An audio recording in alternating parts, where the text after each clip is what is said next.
Hello, you're joining me, Jan Darash, on TVP World Talks.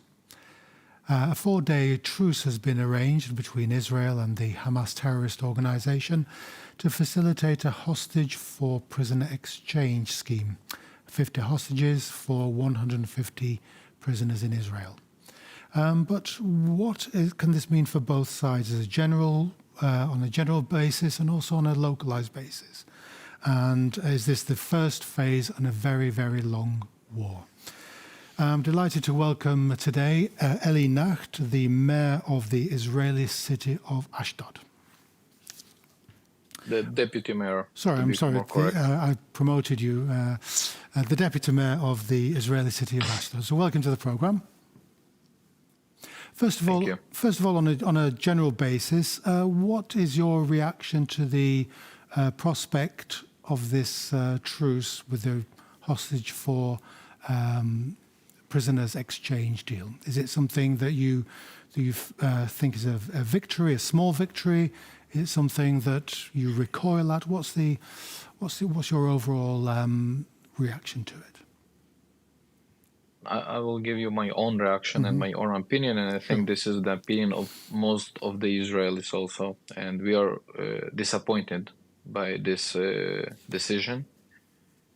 Most of the Israelis don't think that this is the time for this kind of deals, and this deal is good for the Hamas, and it may cost much more casualties among our soldiers if we will give time and resources and rearrange for the Hamas troops, and we need to finish our job with the terrorists, and only then on our conditions to see how we can get all the people who've been kidnapped and hostages out of Gaza. Because unfortunately, I understand the pressure from the families, of course, of the beloved, but national security cannot be, let's say, dictated by the interest of this or that family. We need to seek after the security of the state of Israel, what is best for today. And right now we have thousands of troops and soldiers inside of Gaza in the middle of a war, and cutting it right now in the middle, I'm not sure if it's a wise thing on the army side, okay, on the strategic side, on the tactical side. And that's why I think it's disappointing. I want to tell you a small history, unfortunately, about these deals between Israel and terrorist organizations. I think this is one of the bad things that Israel doing. Israel is a very democratic, liberal state, and we cherish very much the lives of our citizens. I would say sometimes even too much. On the deal of releasing Hanan Tenenbaum, we released 450 terrorists. In 2011, on the deal with a hostage, a soldier, Gilad Shalit, we released 1,027 terrorists. And it was proven already that those 1,027 terrorists, out of them, many of them who get back to their business of terrorism, killed dozens of innocent Israelis.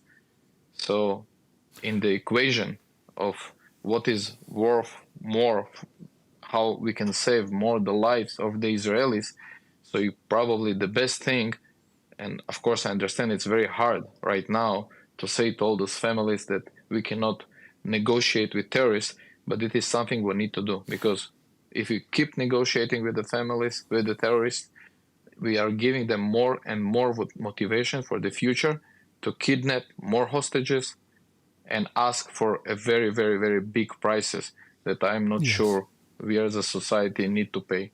So given what you've said and how you've gauged the mood of your country, what do you think was the Prime Minister's motivation in agreeing to this truce, this ceasefire? Given the level of feeling on your side? As far as I understand this, I think once again it's combination of three things. One of them is and the most is, of course, the pressure and that we have in our society, of course, from the Israelis and from the families. We have over 200 families, and it touch every one of us, because each one of us knows somebody that knows somebody or knows somebody personally in this situation. So this is pressure number one. The pressure number two is, of course, is the international community that on one hand wants the ceasefire, and on the other hand wants to see this deal, this exchange is happening. And number three, probably, I'm not sure if it's illusion, or I'm not sure if it's a real plan that could be executed, but in the eyes of our politicians and also the army commanders, as they presented, they are saying that they will be able to continue the war without any interruption, without any, let's say, lost. Even if we will have this ceasefire, the work will be continued. And this few days of break will not change something or anything on our way to completing the job. So we will see. Yes, I mean, I'm assuming that the IDF planners and strategists have actually thought out their incursion into Gaza well in advance, not even this year, but earlier. Do you foresee a long grinding war, or do you foresee a fairly short war? They seem to be making a lot of progress against the Hamas tunnels and the fighters in Gaza. How do you gauge the military level at the moment? So let's see the three aspects that has influence of the long term or the short term of this war. On one hand, we have the internal power of our society, of the Israeli society, that is really mad. And of course, we are very disappointed that such a thing happened. And we are feeling a lack of security. And we are pushing our government to do whatever it needs, whatever necessary to finish the job, how much time it will take, no matter what. The other hand, we have the international community, of course, and we heard even the biggest supporters of Israel and politicians, presidents, and leaders of countries in Europe, and not only, who are condemning Hamas, who are supporting us and feeling sorry for what happened, but still they are also saying that we need to see how it stops in the sooner future, in the nearest future.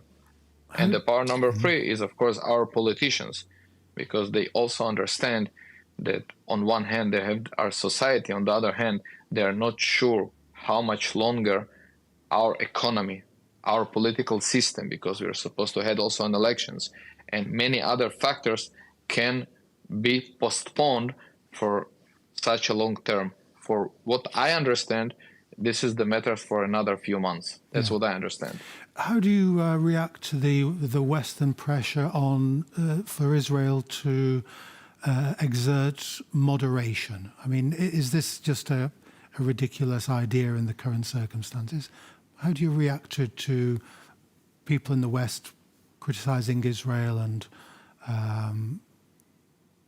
encouraging it to be moderate in the circumstances? I think that every country, and let's be frank with it, they're speaking from a position, from concern, interest of their own. They're not speaking in objectively. And there is a big double standard, everything regarding Israel. When Europe coalition attacked Libya, there was no any demand for moderation. Where Russia was fighting in Afghanistan or in Chechnya, what they have done there or what they're doing right there in Ukraine, oh my God. When United States was fighting against ISIS, okay, also among civil population and other places, and any other war that also NATO have, I have to tell no one, never look at all the wars that are going on right now in Africa. much more people being killed there right now while we are speaking, and nobody talk about being moderate or something. We in Israel, the IDF, are doing as much as possible to avoid any casualties among innocent people. We made a humanitarian path. We asked the people to move from the north to south. We were stupid enough, sorry to tell you, to deliver humanitarian aid to those who we are fighting to. We've been giving them solar and gas. We've been giving them drugs, medical. Yeah. We are trying to be as much as human as possible, and still we need to understand that Hamas and all those who support Hamas inside Gaza making this mission almost impossible, because they are hiding their tunnels and bunkers and commanders under schools, their ammunition and rockets under kindergarten, under mosque, under United Nations institutions. And we saw it all of these not just arguments, but actually on video when our IDF army came there and showed what is really happening there. And now we have Hamas terrorists who been taken by the Israeli army to investigate them. And they're saying, they're admitting that Hamas is putting a medical outfit and walking inside the hospitals, hiding between the doctors and between the staff. Okay, so we understand that, of course, in this way, our work and our mission is much more complicated. Yes. And still, we are trying to do the best. Yes. We have to round it off there. I'm sorry not to talk to you a lot longer. I'm sure we'll come back to you in this present time. But thank you very much for coming onto the program. Eli Nacht, Deputy Mayor of the Israeli city of Ashdod. Thank you. I've been Jan Darash, and you've been watching TVP World Talks. Stay tuned, stay watching us.